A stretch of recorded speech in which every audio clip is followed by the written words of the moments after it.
dito, maglagay ka ng bigat dito lang. Kung gusto nyo gawin, parang i-bake mo sa lumabas.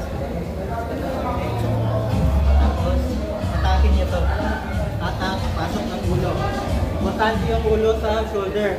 Kasi pag dito kayo magkuha ng fireman, dito pa nagsasabit na kayo. So, kailangan dito. Kailangan makapit nyo tricep. Ikit nyo dito para kung dumulas man ng konti, meron pa kayong kapit dito. Kung gusto nyo is ipasok yung tuhod nyo in between their legs. Kasi kung kulang to, masasprolan kayo. So, yun. Kailangan nyo. Dalawa yung pwedeng tapos nun.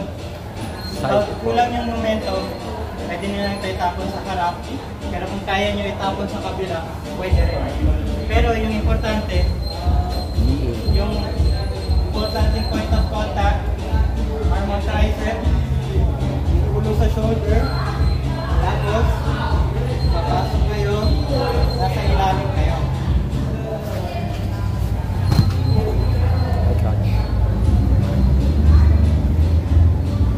Pero, kailangan nyo gamitin yung pwersa niya. Mahirap, medyo mahirap talaga siya kung wala siyang forward pressure. Kasi gaya nung ginawa namin kanina ni Lance, dahil nakatayo lang siya, binubuhat ko siya. Pero pag may forward pressure, itulak ka lang sa akin.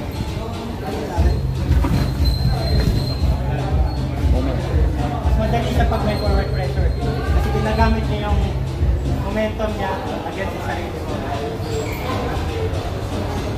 So yan lang. Game?